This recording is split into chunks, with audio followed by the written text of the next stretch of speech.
عمران خان نے اپنے پارٹی رہنماؤں کو نئے انتخابات کی تیاری کے لیے کہہ دیا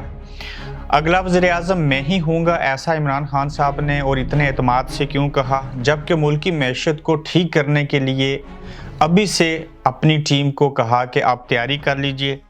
مذاکرات اسحاق ڈار اور عارف علوی کے درمیان ہونے والے کیوں ناکام ہوئے، اس کے پیچھے وجوہات کیا ہیں؟ 80 سالوں سے زائد عرصے سے خانہ کعبہ کا طواف کرنے والے بزرگ شیخ اوز العربی انتقال کر کے آج ہم ان پہلو کے اوپر آپ سے بات کریں گے۔ السلام علیکم، آپ دیکھ رہے ہیں گورکھ دندہ ابرار قریشی۔ آپ سے مہاتمپورن تازہ ترین جو خبریں ہیں، خان صاحب نے آج خطاب بھی کیا، اس سے قبل ان کے حوالے سے جو فیصلہ تھا توشہ خانہ کا وہ محفوظ کر لیا گیا، یہ بھی بتایا تھا کہ ان کو نااہل کیا جائے گا یہ جب بھی فیصلہ آئے گا۔ دوسری جانب عمران خان صاحب جو ہیں، انہوں نے اپنے پارٹی رہنماؤں کا جو اجلاس ہوا اس کے اندر ان کو کہا کہ آپ نئے انتخابات کی تیاری کریں اور تیار ہو جائیں، چونکہ ہم الیکشن لڑیں گے اور الیکشن کے اندر ہم ہی کامیاب ہوں گے۔ اور پھر ساتھ ہی یہ بڑا جملہ ان کا کہنا تھا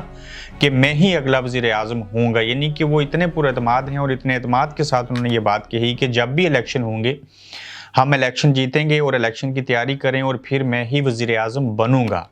اب عمران خان صاحب کی جانب سے نہ صرف اتنی باتیں کہیں گئی بلکہ اس کے اندر انہوں کی جو ملکی معیشت کے حوالے سے مستقبل قریب کے ارادے ہیں، اس میں جتنے بھی لوگ تھے ان کے ساتھ بھی میٹنگ میں کہا کہ آپ لوگ ابھی سے تیاری شروع کریں کہ ملکی معیشت کو کیسے ٹھیک کیا جا سکتے، اور آپ قبل از وقت جب تیاری کریں گے تو جب ہم برسر اقتدار آئیں گے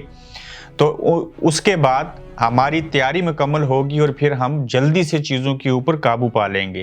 دوسری جانب جہاں خان صاحب اتنے پر اعتماد ہیں، ساری چیزیں ہو رہی ہیں، اسحاق ڈار صاحب نے بھی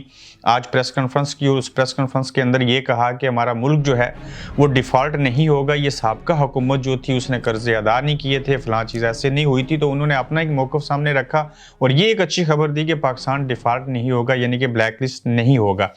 اس کے علاوہ عمران خان صاحب کہ جو مذاکرات ہو رہے تھے اس میں خان صاحب نے لچک نہیں دکھائی، اور فی الوقت جو مذاکرات چل رہے تھے between the P D M حکومت اور عمران خان، اور اس کی وجہ نئے انتخابات تھے، اور نئے انتخابات کے حوالے سے آپ کو بتایا تھا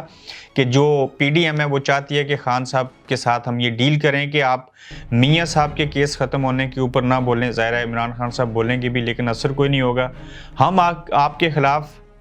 کوئی کیسز نہیں بنائیں گے، پلینگ فیلڈ آپ کو بھی ملے گی، میاں صاحب کو بھی ملے گی، آپ جلسے جلوس کریں، جو مرضی کریں، ہم آپ کو روکیں گے ٹوکیں گے نہیں، آپ صرف ایک بات مان جائیں گے، انتخابات جو ہیں وہ اس وقت ملک کی جو صورتحال ہے معاشی اس کے متحمل نہیں ہو سکتے، اور اس کے اوپر آپ مان جائیں۔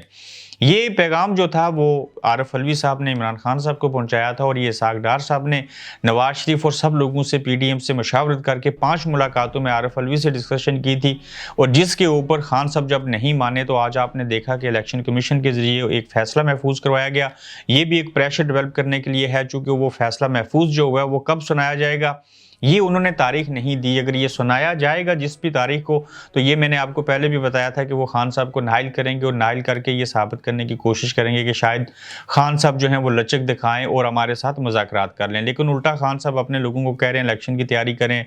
ٹیم معاشی جو ہے اس کو پلاننگ کا کہہ رہے ہیں، جبکہ یہ بھی کہہ رہے ہیں کہ میں اگلا وزیر اعظم بھی ہوں گا۔ تو ایک طرف خان صاحب کا یہ اعتماد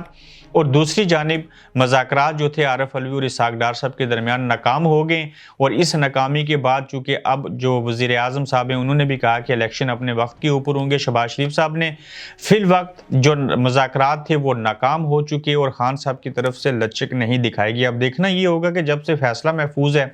جب تک نہیں سنایا جاتا اس دوران میں شاید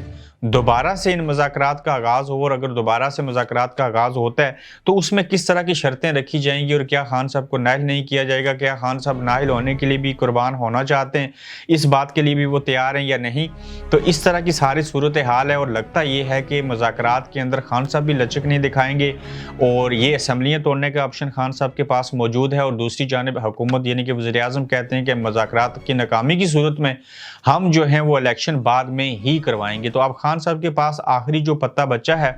وہ وہی ہے کہ پرویز الہی صاحب ان کی بات مانے، اور کے پی کے میں تو ان کے لیے کوئی مشکل نہیں ہے، وہاں تو فنڈز بھی نہیں مل رہے وفاق کی جانب سے صوبائی حکومتوں کو۔ تو ایسے حالات کے پیش نظر اگر عمران خان کو لگتا ہے کہ ہم الیکشن میں جائیں تو یہی بہتری ہے، تو پھر ظاہر ہے ان کو اسمبلیاں توڑنی پڑیں گی۔ اسمبلیاں ٹوٹ جانے کی صورت کے پیش نظر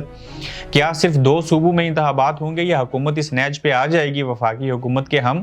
پورے ملک کے اندر انتخابات کروائیں؟ مگر اب تک بے شمار لوگوں کے کیس لٹکے ہوئے ہیں، اسٹیبلشمنٹ نے مداخلت کرنے سے وہ باز آگے، اور یہ سیاستدان اپنے معاملات جو تھے وہ اپنا قبلہ درست کر نہیں رہے، کوئی کسی ریالٹی کو تسلیم کرنے کو ہے نہیں ہے۔ خان صاحب کہتے ہیں ملکی حالات جو ہیں ان کا حل یہ ہے کہ ہم نئے انتخابات کروائیں، جبکہ آج اسحاق ڈار صاحب نے کہا کہ ملک کہیں ڈیفالٹ نہیں ہونے جا رہا، سارے حالات ٹھیک ہیں، انہوں نے قصور پچھلی حکومتوں پہ ڈال دیے، تو اس کو بھی ایک گورکھ دھندا بنا دیا گیا۔ لیکن لگتا یہ ہے کہ یہ جو انہوں نے الیکشن کمیشن کے ذریعے فیصلہ عمران خان صاحب کے خلاف ہی آنا ہے، اسی کو وجہ بنا کے خان صاحب کے ساتھ دوبارہ مذاکرات کی بات چیت کی جائے گی، اور شاید حکومت اس بات کے اوپر آ جائے کہ نیکسٹ ایئر اکتوبر نومبر میں الیکشن کے بجائے ہم تھوڑا سا پیچھے آ جاتے ہیں، آپ تھوڑا سا لچک پیدا کریں تو ہم کسی نتیجے کے اوپر پہنچ سکتے ہیں۔ لیکن ابھی تک کی یہ آج کی کنفرم خبر ہے کہ اسحاق ڈار اور عارف علوی کے درمیان جتنے بھی مذاکرات ہوئے تھے وہ ناکام ہو چکے۔ 80 سالہ بزرگ ہیں، خانہ کعبہ میں 80 سال سے یہ طواف کرتے رہے، شیخ اوز العربی، اور یہ بزرگ جو ہیں آج انہوں نے وفات پائی، اور ان کے لیے بڑے شرف کی بات تھی کہ اتنا لمبا عرصہ جو تھا انہوں نے مسجد الحرم میں گزشتہ 80 سالوں سے زائد متواتر طواف کرنے والے بزرگ تھے۔ رپورٹ کے مطابق شیخ اوز العربی دائیوں سے مسجد الحرم میں 5 وقت نماز پابندی سے ادا کرتے تھے، اسی وجہ سے وہ مسجد الحرم کی ایک جانی پہچانی معروف شخصیت بھی سمجھے جاتے تھے، اور انہیں حرم کا کبوتر بھی کہتے تھے۔ اور شیخ اوز العربی کی نماز جنازہ حرم شریف میں ہی ادا کی گئی ہے، اور انہیں حدود حرم کے قبرستان میں ہی سپرد خاک کیا گیا۔ یہ آج کی خبریں تھیں، اور مزید اگلی نئی سٹوریوں کے ساتھ آپ کی خدمت میں دوبارہ حاضر ہوں گے۔ اپنا فیڈ بیک دیجیے گا، اپنا خیال رکھیے گا، اللہ حافظ۔ آپ دیکھ رہے ہیں گورکھ دھندا ابرار قریشی کے ساتھ۔